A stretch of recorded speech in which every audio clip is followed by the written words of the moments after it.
Hello everyone, and happy belated Fourth of July.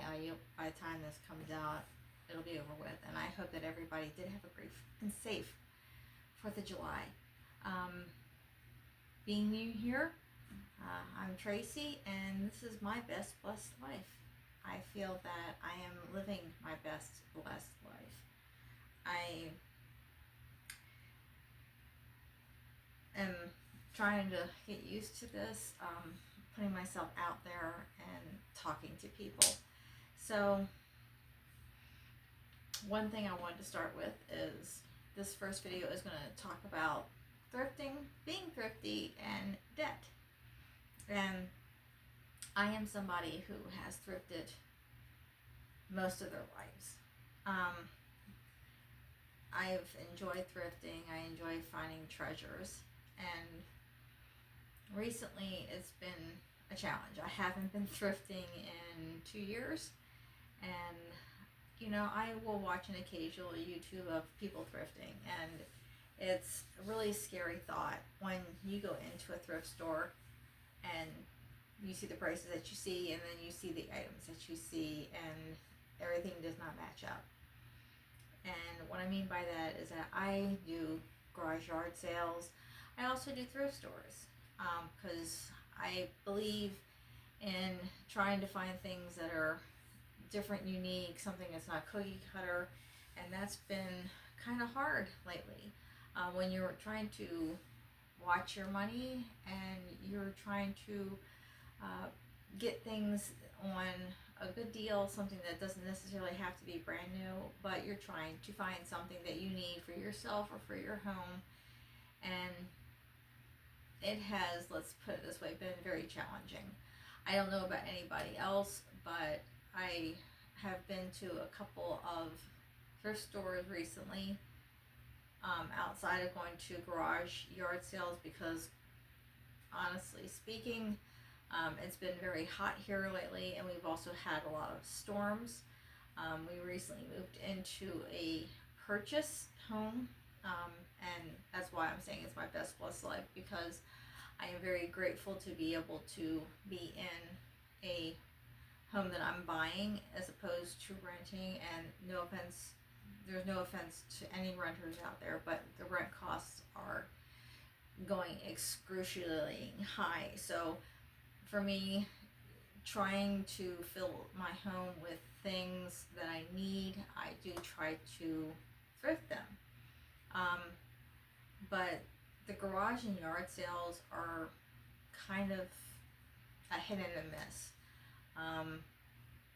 A lot of them have been, it seems like, pallet sales, if that makes any sense. It just seems people have like return yard sales, like they bought a pallet or whatever it is, and they're selling those items. I don't necessarily need or want that. I'm going after, gently used items, things that I can use, or something, somebody has bought something and they just don't want it anymore. Finding thrifted, clothes and earrings, shoes, whatever the case may be. Sometimes somebody buys something and it's past the return date, and they decide that they didn't want it anymore, and they didn't get it returned to the store, and they sell it at their yard sale. That could be a blessing. But when you come across things that are just like those pyramid sale things where you sign up and you sell things and it didn't quite work out, and then you still have inventory left, that's what I'm running across. People who had an online presence as far as being resellers go. And again, I'm not knocking resellers. Everybody's got their thing that they do, but it's not necessarily for me. So I've also gone to thrift stores.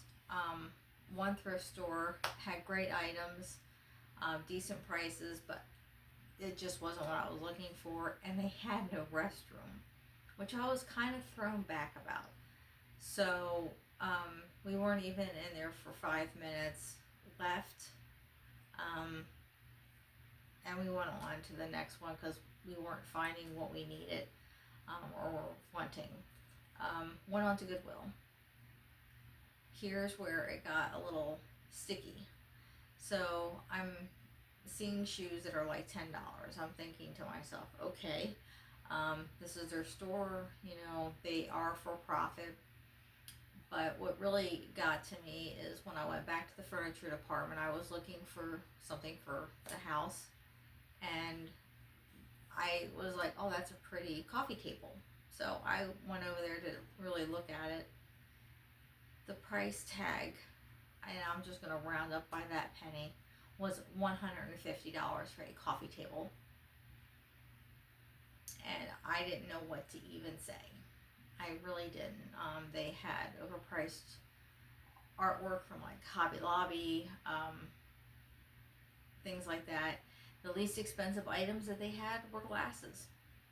That was the least expensive things that they had. I, you know, I'm always looking for something that I can use. I really didn't find anything that I felt that I needed to purchase, but that price just stuck in my head. It was a regular Goodwill. It wasn't a boutique store. It wasn't, you know, however you put it. I mean, it wasn't like it was the bins. But $150 for a used coffee table that was donated to them, because it was used. It was not a brand new top of the line. It had some wear issues.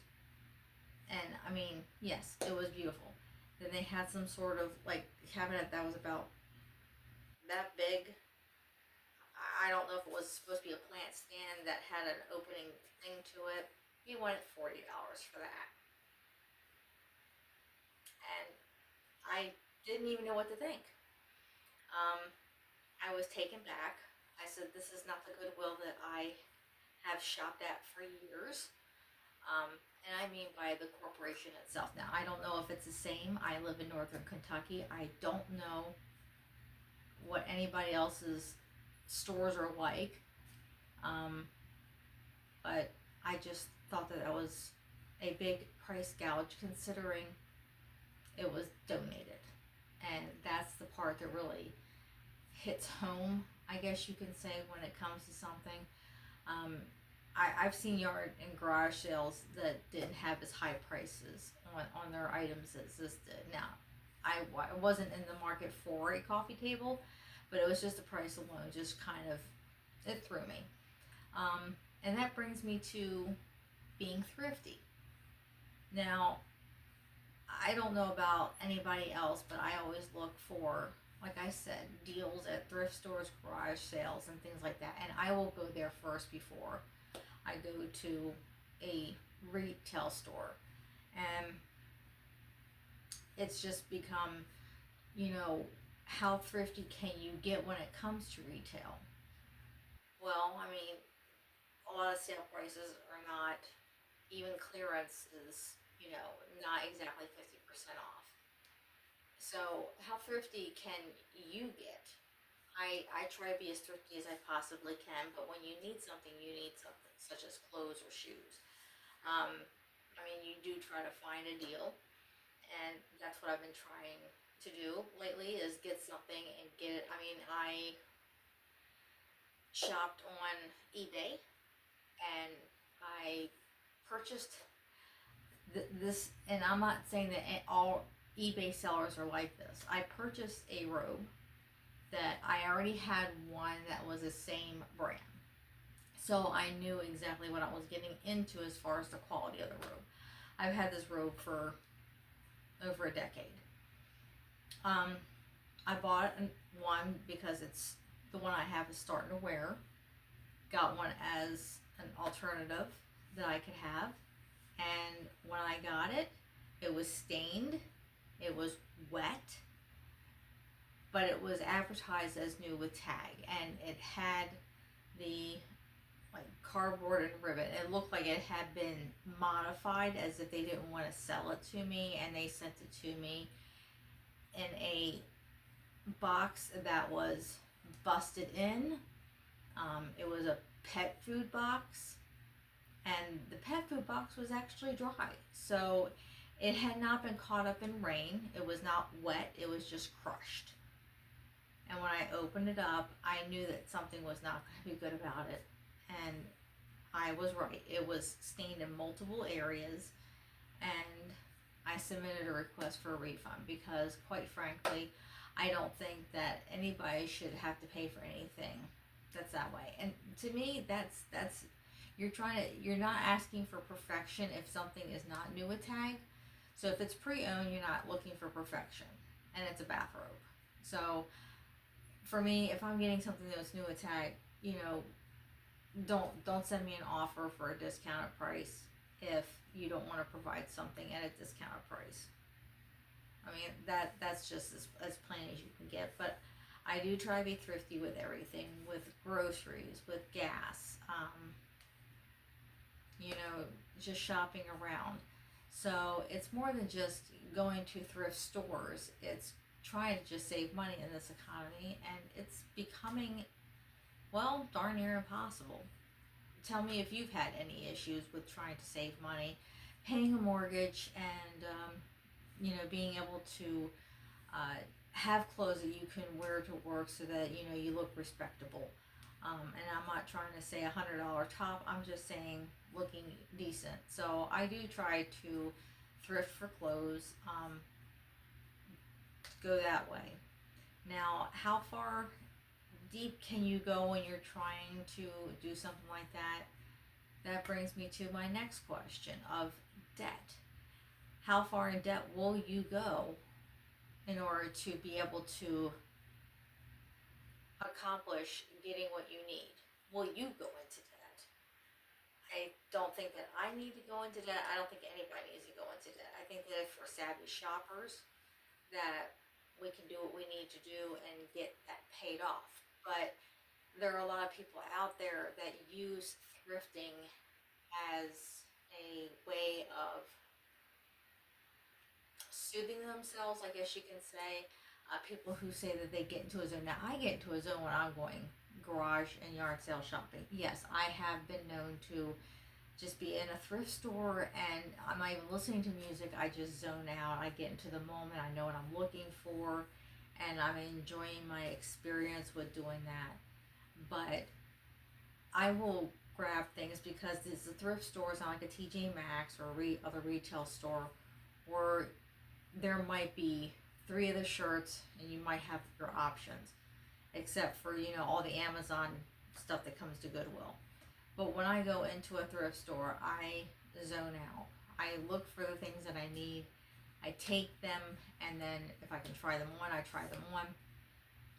But I am becoming so picky and choosy about everything that I am acquiring because I don't want to go into debt to buy something that's not going to work.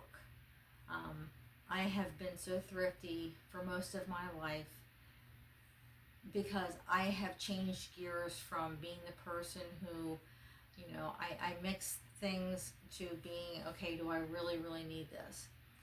Many years ago, I developed an allergic reaction to a material, and now I can't wear it. So I have to be picky about the material that I'm putting on myself. And I think a lot of people mistake making sure that they have what they need and doing so with reason versus minimalization and saying to yourself, okay, my favorite holiday is Christmas. Do I need to have an $800 tree in my living room or family room? Not right now. No, I don't. I don't need an $800 tree. Some other people may. Right now in my life, if I just have small little trees throughout my home and pick things that really bring me joy, that's the most important thing. I'm not going to be stricken if I don't have a 8-foot Douglas fir looking tree from a certain website or from a certain store and have big ornaments that are shoved into the tree limbs. No one is going to take me out back and stone me if I don't have that in my home. I've been asked by a couple of people, well, you're head of your household. How come you don't have a giant tree to decorate? And I'm thinking to myself, because I just don't have the time. I don't have the money, And I need to focus on things that are most important, like not going into debt for that. I know that the man upstairs would look at me if he were face to face and say, "Is this really worth having a debt just to have a 7 or 8 foot full tree in your home? Do you really need this, or do you want to not have any payments on your mortgage on your home? You know, do you want to be debt free and be able to retire before you're 80? Or do you want to work yourself to death so that you can have this?" I have thought to myself, what do I need to do? This is what I need to do. Live very simplified, live frugally and simplified. Now, a lot of people I've heard saying, you need to dress like you're poor so that you can be rich. Well, that's all well and good, but the people that I hear saying that, well, don't go and get yourself manicures. Okay, you're talking about manicures and you have highlighted hair, and I'm pretty sure getting your hair cut every so many months to keep it short and getting highlights to it is not exactly fiscally responsible. And someone would say, "Well, I have a lot of money, but if you want to look like you're poor, you got to look like you're poor." There's looking like you're poor and talking about it and having your makeup all done up and having your hair all done up and highlights. Is that going to bring me better perspective? Is that going to bring me more wealth? No, it won't. My health will bring me wealth, and if someone says, "Well, how does your health bring you wealth?" and staying out of debt, well, when you eat healthy, you can show up for work because you're not feeling like garbage. Showing up for work, working overtime if you need to, will bring you money in so that you can pay off the bills that you need to pay off. Health equals wealth, because without your health, you're no good to yourself or anybody else.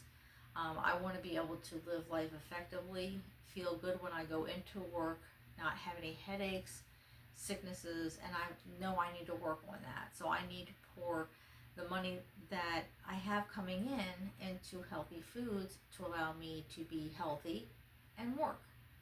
Therefore, being able to bring in money and not having to go into debt. So I have to prioritize which is most important to myself. Wearing makeup, having short hair, long hair, what I'm going to do in order to justify and bring that to truth. So it's kind of having those mental conversations, having that thought process in your head saying, okay, take a couple minutes, and if you have a cart full at the thrift store of 10 tops, you really, really need to have all 10. Now, if you don't have hardly anything in your closet, maybe things are ripped and torn, you cannot mend them, fix them, or you don't know how to, that's one thing. If you are justified in the fact that you're trying to get enough and it's not going to break your bank, then by all means, if you happen to be blessed that day, you go in and you find everything in a thrift store or thrifting that you need to find, that's justified. And I think that it's important to know that sometimes you have to spend a few extra dollars to get the extra quality clothing to make sure it lasts you a long enough time, and then actually take care of it and maintain it so that you really don't have to buy clothes down the road. And one thing that I have been doing is I say to myself, okay, during the summertime I need short sleeve shirts because it gets extremely hot. I'm not even going to pull the punches. It's very, very warm. I want to be very, very comfortable. So what I have decided to do, instead of having long sleeve shirts during the winter, I'm just going to focus on short sleeve and then just buy a cardigan or two. Easy enough. I can wear it under my coat when I'm very, very cold to work, wear it into the office, be warm, and then when I do get too warm from the heat being on, I could just take this cardigan off. Problem solved. Very, very simple. And cardigans can last a good long time. So instead of buying short sleeve and then buying long sleeve sweaters that I would probably get too hot in at work. I'm just going to have short sleeves and then just have cardigans that I can wear, because I don't want to be cold outside, but I also may not need the long sleeve sweaters throughout the day. So that way it'll cut down having to buy more. So I just take whatever I have and apply it towards all seasons. So that will keep me from being in tremendous amount of debt by having twice as many clothes that I really don't need to have. So I don't know what you guys think and how you guys feel. Leave a comment down below. Tell me, are you still thrifting? Do you thrift at all? Do you enjoy thrifting? Have you found thrifting to be out of control when you go to your local, say, Goodwill or other type of thrift stores? Because I used to think that Goodwill was a non-for-profit, and then I found out recently that it is for profit. And it's very disheartening to know that there's a community out there. And like I said, I know that there's resellers out there, and you know, I mean, I can't be in Florida, I can't be in New York, I can't be in California, so, you know, things that you guys find in your various different states, you want to be able to share with the rest of the world or the rest of the United States, and that's absolutely fine, you know. And if you can find a deal and you decide to flip it for, you know, a small profit, because that's what it's pretty much becoming, is a small profit, you know, you do what you have to do, because there's people who just don't want to leave their house. They're an hour from a good thrift store, or an hour from a thrift store, period. They live in small town USA, and their only means of being able to get garments is through the internet, through eBay, ThredUp, you know, Poshmark, all those other kinds of sites. So, I mean, I get it. Not everybody can have easy access to that.